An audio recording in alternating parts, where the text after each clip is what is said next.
اکنون برادران عزیز بزرگواری من، به همه ما و شما معلوم است که ما و شما در عرفه ماه رمضان قرار داریم. انشاءالله که یک چند روز پس یک ماه بزرگ، یک ماه مبارک، یک ماه پربرکت به تمام خوبی ها مهمان ما و شما می شود.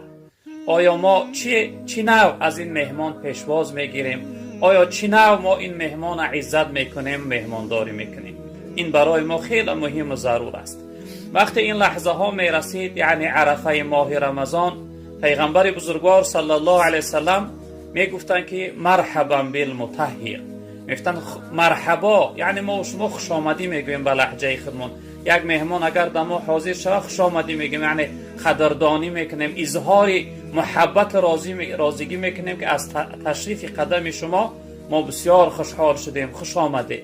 پیغمبر بزرگوار میگه وقتی رمضان نزدیک میشد، حضرت میگفتن که مرحبا ای پاکیزه کننده. شخصیت پرسید و مل مطهر یا رسول الله، گفتن یا رسول الله پاکیزه کننده که شما گفتید چی هست؟ شما چی را در نظر داره؟ پیغمبر بزرگوار صلی الله علیه و سلم گفتن رمضان، گفتن ماه رمضان است پاکیزه کننده. یطهر الذنوب والخطایا، گفتن گناه و خطای انسان پاکیزه میکنه. یک ماه هست می آید 11 ماه سهو و خطا و کمبودی که ما در زندگی میکنیم اینا پاکیزه کرده از بین ما و شما برآمده میاد. ولی عزیزای خدا حکایت دارن میفرمایند که ماه رمضان در مابین 11 ماه مثل حضرت یوسف علیه السلام در بین 11 برادرش است. اکثرا ما فیلم یوسف تماشا کرده. 11 برادر حضرت یوسف چقدر آزارها میتین، قصد کشتنش دارن، از پدر جدا میکنن، میخواهن که هلاکش کنن، به یک قیمت، به یک پول بی ارزش و ناچیز میفروشن یوسف علیه السلام. اما بعد از مدتی گذشتن سالهای زیاد، وقتی که با یوسف علیه السلام ملاقات میکنن و روپرو میشون، حضرت یوسف اونها را به یگان است و بیست میبخشه، از اونها قصد نمیگیره، انتقام نمیگیره، اونها را یعنی که آزار نمیدهه. عزیزای خدا میفرمایند که ماه رمضان در بین 11 ماه مثل حضرت یوسف در بین 11 برادرش است. یک ماه است می آیه و 11 ماه کمبودی ها و گناه های ما را پاکیزه کرده میگردد. یعنی این قدر ماه بزرگ است، این قدر ماه شریف است. ماه رمضان ماهی است که ماه ماتم شیطان است. ماه رمضان ماهی است که پیغمبر بزرگوار صلی الله علیه وسلم میفرمایند که اذا جاء رمضان فتحت ابواب الجنه و اغلقت ابواب النار. میگه وقتی رمضان بیاد خداوند تمام درهای جنت کشاده میکنه و درهای دوزخ محکم میگردانه و شیطانها را زنجیر بند میکنه. شیطانها به حد فیغان میکردن، شیطان میگفته که میانم شکست، میگفته ای وای به حال من که 11 ماه زحمت و محنت و وسواس و تمام دوادام بیکار شد. یعنی یک ماه هست یا این قدر یعنی فیض و برکت و فضیلت و رحمت و هدایت و مغفرت و خوبی های زیاد یعنی همراهی خودش میاره. پیغمبر بزرگوار صلی الله علیه وسلم در روایت میفرمایند که وقتی رمضان داخل میشد به سوی اهل اصحاب خطاب میکردن که یا طالب الخیر اقبل و یا باغی الشر اقصر. حضرت میگفتن که انسانی که خوبی میخواهی، برکت میخواهی، عزت میخواهی، شرافت میخواهی، کرامت میخواهی، مغفرت میخواهی، نجات از جهنم و دوزخ میخواهی، رضای خدا میخواهی، جنت میخواهی، دیدار الله میخواهی، خلاصی از رنج و مشقت دنیا و آخرت میخواهی، قبول کن. پیغمبر بزرگوار میگفتن قبول کن که ماهش آمده است، یعنی ماه جمع خوبی ها آمده است، قبول کن، پیشواز بگیر. و حضرت میگفتن که انسانی که در راه بدی، در راه غفلت و گناه و معصیتی راه کوتاه کن، از این راه باز است که ماهی تو نیست. اون راهی که تو رفته شده مثلا راه گناه و معصیت آخرش دوزخ است، تو به مقصدت نمیرسی، چون که درهای دوزخ در این ماه محکم هستند، تو در اون دوزخ در آمده نمی. به این خاطر پیغمبر بزرگوار میگفتن که ای انسانی که در راه بد هستی، از این راه باز نیست، از این راه یعنی که خود را قرار بده که ماهی تو نیست. به این خاطر الحمدلله که برای ما و شما امین ماه، پیغمبر بزرگوار صلی الله علیه وسلم میفرمایند که شهر عظیم مبارک، ماهی بزرگ و ماهی پربرکت. بزرگی این ماه دوستای خدا مثال میارن، میگن این ماه به حد بزرگی هست که در جامعه ما بعض انسان‌های داریم که مسلمان و مسلمان زاده هستند، 11 ماه نماز نمیخوانند، 11 ماه از سجده و عبادت دور هستند، اما این ماه میآید اونها را مجبور میکنه، طهارت میکنه، یعنی اونها را پاکیزه میگردانه و به سوی مسجد خجالتمند شرمالود کشیده چکار میکنه میاره به سوی نماز تراویح، به سوی عبادت. بزرگیش به حدی هست که حتی انسانهایی که از عبادت جدا و دور هستند اونها را آرام نمیگذاره.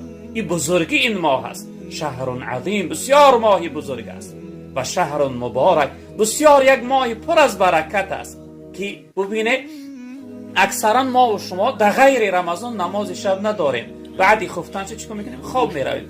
اما دوام این ماه ما نماز تراویح میخونیم، با بعض انسان ها نماز تهجد میخونن، بعض نفرها یعنی که تلاوت قرآن دارن، وظیفه توبه و استغفار و ذکر و دیگر عمل های خوب در این ماه انجام میدین، یعنی که از برکت این ماه بزرگ است. به همین خاطر پیغمبر بزرگوار صلی الله علیه وسلم گفتن که شما قبول کنید که یک ماه بزرگ، یک ماه پربرکت برای شما یعنی که تشریف آورد برای شما رسید.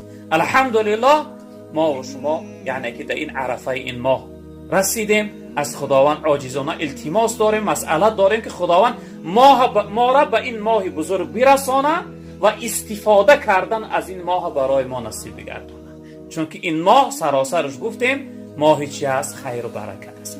پیغمبر بزرگوار صلی الله علیه وسلم میفرمایند که من صام رمضان ایمانا و احتسابا غفر له ما تقدم من ذنبه. هر انسانی که ماه رمضان از روی ایمانداری، چی نه از روی ایمانداری، امر خدای پروردگار امر کسی که روزه بگیر، از روی این که امر خداوند است روزه بگیره و به امید ثواب، به امید که این ماه چقدر ثوابش زیاد است روزه بگیره. پیغمبر بزرگوار صلی الله علیه و سلم که الله بزرگوار تمام گناههای گذشته این شخصیت مغفرت میکنه، میبخشه، یعنی این انسان از گناه پاکیزه میگردونه. و من قام رمضان ایمانا و احتسابا غفر له ما تقدم من ذنبه. هر انسانی که ماه رمضان یعنی شب زنده داری کنه، شبهاش نماز تراویح بخونه، در ختمها اشتراک کنه، یعنی ذکر داشته باشه، توبه و استغفار و تلاوت قرآن داشته باشه، الله بزرگوار گناههای او شخصیت میبخشه، مغفرت میکنه. یعنی این ماه چیست برادر عزیز؟ ماهی پاکیزه شدن از گناه است، ماهی است که رحمت الهی در جوش میزنه، قهر و غضب الهی پست میشه. این ماهی است که رب العالمین بنده های اطاعتگر و فرمانبردارش عذاب نمیکنه، هلاک نمیکنه و بلاها مبتلا و گرفتار نمیگن. به همین خاطر ما و شما برادران بزرگواری من از این ماهی که اینقدر خوبی یعنی در آغوش داره، از این مهمان محترم چقدر باید به خوبی پیشواز بگیریم، از لحظه هاش استفاده بکنیم، چون که این ماهی این یک فصل موسم عبادت است. بعضی از برادرهای سوداگری ما براستی خودشون بگیم یک چیزی دارن، میگن سیزن آمد، سیزن رسید، یعنی موسم فصلی کار رسید که درآمد خوب است. اما فصل موسم عبادت این ماه رمضان است برادران بزرگوار. برای همین ما و شما حرکت داشته باشیم که از لحظه های این ماه چیکار کنیم؟ زیادتر استفاده بریم. پیغمبر بزرگوار صلی الله علیه وسلم در روایت فرمودند که الله بزرگوار تمام لحظه روزدار نظر رحمت میکرده است. الله بزرگوار تمام لحظه حرکتی که انسان روزدار میکنه، ذکر میگوید، تلاوت قرآن میکنه، ینظر الله الی تنافسکم فیه. الله بزرگوار تمام حرکت، یعنی روزدار است که روزانه کار میکنی، لبهات خشک میشوند، تشنه میمانی، چهره تغییر مییابه از روی گرسنگی، بدنت کم قوت میشود، این لحظه پروردگار است تماشا داره. ینظر الله، پروردگار نظری رحمت میکنه، تماشا میکنه بنده های روزدارش، نظری مهربانی رحمت، یعنی که تمام حرکت پروردگار در نظر میگیره، او را نوشته میگردانه برای روز قیامت. ینظر الله الی تنافسکم، پروردگار تمامی حرکت نظر میگیره. پیغمبر بزرگوار ما را نصیحت کردن، گفتن که فاروا الله من انفسکم خیرا، شما ای روزدارها از عملها و عبادتها تو زیادتر پروردگار را نشان بده. یعنی رب العالمین وقتی به سوی شما نگاه میکنه که بنده من، بنده روزدارم چی احوال داره، در کدام حالت است، حرکت که زیادتر ذکر داشته باش، تلاوت قرآن داشته باش، توبه و استغفار داشته باش، نماز شب داشته باش، یعنی عکس زیادتر کارهای خیر نیک انجام بده، تا اینکه رب العالمین وقتی که به سوی شما نگاه کرد او چیزی که دوست می‌داره از شما ببینه. حضرت در آخر چی گفتن؟ گفتن فإن الشقی من حرم رحمت الله فیه. از همه بدبختترین شخصیت همون انسانی است که در این ماه چه از رحمت الله به نصیب میگردن، یعنی از این قدر خوبی های این ماه استفاده نمیبره. به این خاطر ما و شما برادران عزیز بزرگوار من حرکت کنیم از لحظه های نورانی این ماه استفاده بریم. جناب پیغمبر صلی الله علیه و سلم میفرماید، حدیث قدسی است، رب العالمین میفرموده است که کل عمل ابن آدم له الا الصیام.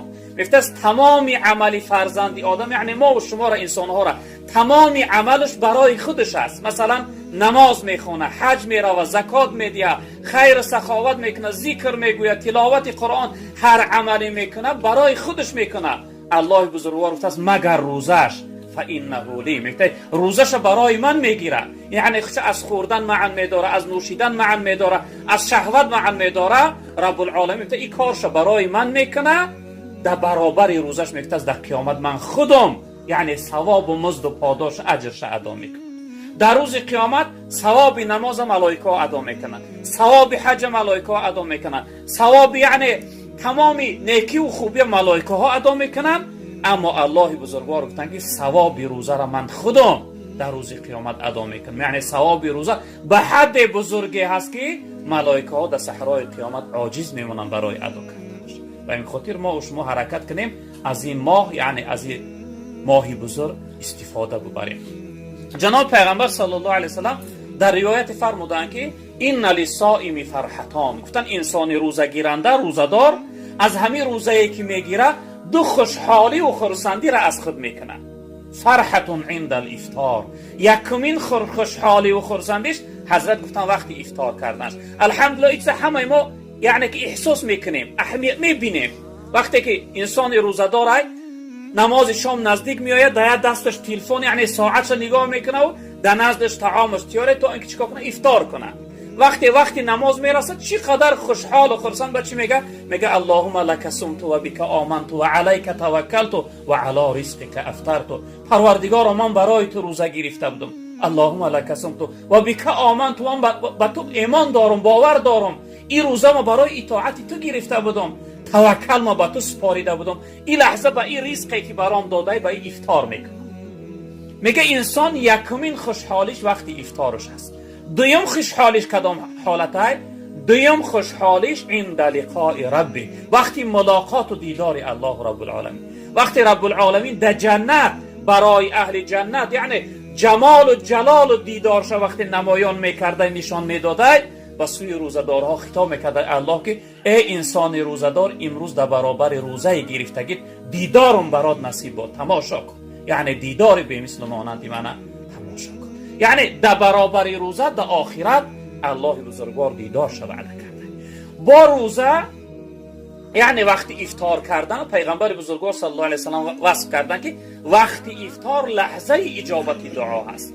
وقتی افطار کردن هر مشکلی داری، هر حاجت داری، هر خواهش داری، از تحت دل صدقا دستا را بردار و دعا کو، رب العالمین دعای ترارت نمیکنه. پیغمبر بزرگوار صلی الله علیه و سلم گفتن که عند الفطرتی دعوت لا ترد، گفتن وقتی افطار کردن دعایی هست که او رد نمیشود، یعنی که قبول میشود از جانب